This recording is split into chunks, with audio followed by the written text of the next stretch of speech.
término escándalo es en griego piedra de tropiezo, piedra que te hace tropezar. El pecado que comete otro y te atrapa a los más débiles, a los más niños, dice Jesucristo, a los pequeños y los hace caer. Ese es el pecado de escándalo. Entonces no es el pensamiento de susto por el pecado de otros, no, sino es el pecado que hace caer a los demás. Y entonces es muy doloroso, porque esos que son pequeños no han llegado a superar y les han generado una herida que los va a acompañar toda la vida. Ese es el escándalo. Ay de aquel que escandaliza, más le valdría atarse una piedra de molino y tirarse al mar. Pero por supuesto que eso lo tenemos que ver ahora en razón de nosotros. O sea, que quien tenga que juzgar, la autoridad, que juzgue. Nosotros juzguémonos a nosotros. Porque nadie puede decir, yo estoy en la vereda del frente, yo veo los escándalos y me indigno y me rasgo las vestiduras. No, nosotros también podemos escandalizar a nuestro prójimo. Nosotros, con nuestras palabras, con nuestras actitudes, con nuestro comportamiento, con nuestra mala vida. Y eso hay que tener cuidado, hay que tener siempre presente estas cosas. Porque es cierto, esas situaciones dolorosas, esas situaciones tan difíciles que vive la iglesia, son a consecuencia de nosotros, de los miembros de la iglesia, no de Jesucristo, no de la Virgen María, no de los dogmas de la fe, defectos e hilachas de los hombres y mujeres de la iglesia. Y ahí estamos nosotros. Por eso, mirar delante de los ojos de Dios y pedirle al Señor, no escandalizar jamás a nadie, de ninguna manera, bajo ningún respecto,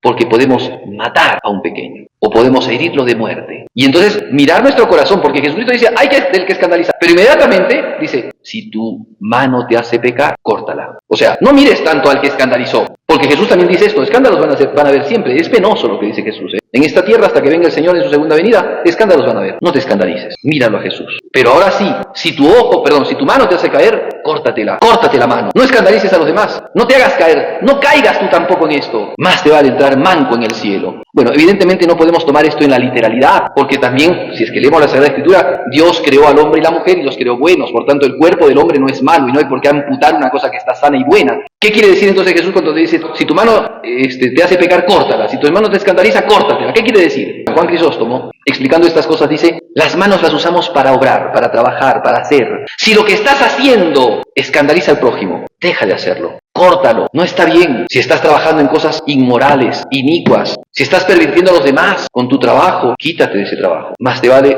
no tenerlo y vivir cristianamente tu pobreza que desbarrancarte con toda tu plata al infierno. Eso dice Jesús, ¿ven? Ese Señor de la misericordia, ese Señor que todo lo perdona, ese Señor que te espera, que te ayuda, que te cuida así. Ese Señor también te dice. Jesucristo dice que aquellos que caminan por el sendero ancho van hacia la perdición, pero hay algunos que caminan por el camino estrecho y van a la vida. ¿Cuál es el camino que has tomado? ¿Qué camino estás siguiendo? ¿Por dónde vas andando? ¿A dónde apuntas? ¿Apuntas al bien? ¿Apuntas a que el prójimo alcance la vida eterna? ¿Qué es esta vida que estás llevando? Porque puedes escandalizar a otros, porque puedes perderte tú. Tercero, y si tu ojo te hace caer, arráncatelo, porque más te vale entrar tuerto, dice Jesús, en el reino de los cielos, que con los dos ojos desbarrancarte en el infierno. Hay pecados en los que caemos por las cosas que vemos. Habrá que hacer recordar, por ejemplo, el pecado del rey David con Betsabé. David, ya lleno de glorias, ¿no?, porque había guerreado y vencido tantas veces, se encontraba él en su palacio y empezó a otear toda la ciudad de Jerusalén, y de repente vio una mujer en el patio de su casa, desnuda, bañándose, y se prendó.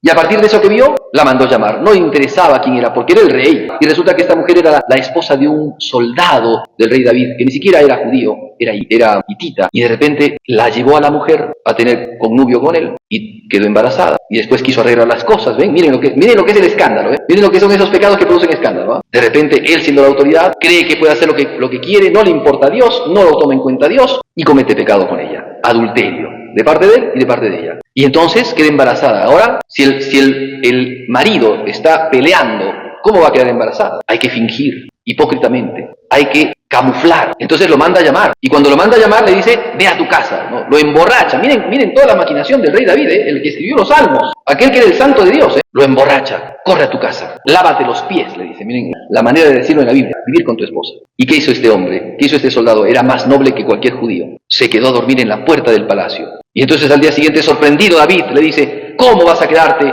¿Por qué no has ido a lavarte los pies? ¿Cómo voy yo a vivir placeres con mi esposa cuando las huestes de mi señor, del rey David, están sufriendo en la guerra? Miren qué nobleza. Pues ¿cuál fue la estocada final de David? Escribió una carta a su general y le dice, pon a Urías el hitita en la batalla, en la parte más de adelante, y déjenlo solo. Y el general, medio corrupto como el rey, hizo lo mandado. ¿Y quién llevó la carta? Urías. Él llevaba su sentencia de muerte, con toda buena voluntad, con todo buen corazón, creyendo en su rey, creyendo en la nobleza de la monarquía, creyendo en su general, le entregó a su general su sentencia de muerte. Y el general lo llevó a la muerte. Y después, el juicio de Dios. Fue terrible con David. Por eso, mirad, esos son los pecados de escándalo. El que es, digamos, ejemplar, el que es el rey, el que tiene autoridad, de repente cree que puede hacer lo que le da la gana, entonces comete pecados y después quiere solucionarlos por lo bajo, tratando de parchar ilícitamente, inmoralmente, del pecado de la vista al pecado del adulterio. Y del pecado del adulterio al pecado del asesinato, pero no cualquier asesinato. Es un asesinato con premeditación, con alevosía, con ventaja, con traición. Hasta ahí llegó. La vista. Más le valdría haberse quitado los ojos, ¿no? Esos son los que escandalizan. ¿Ven? Ay de aquel que escandalizare a los pequeños. Por eso, mirar tan sabiamente lo que dice Jesucristo, tenemos que mirarnos a nosotros. Tenemos que conservar este sentido del examen de conciencia y darnos cuenta si hemos escandalizado. Y si hemos escandalizado, entonces reparar el escándalo. Pedir perdón a Dios, rectificar, pedir perdón al prójimo, repararle al prójimo el haberlo dañado. Eso debemos de hacer. Y cuidarnos, ¿no? Pero evidentemente ese cuidado no significa tampoco pusilanimidad, porque hay que hacer las cosas y decirlas. Para eso, por supuesto, está también la corrección fraterna. Es importante que nosotros,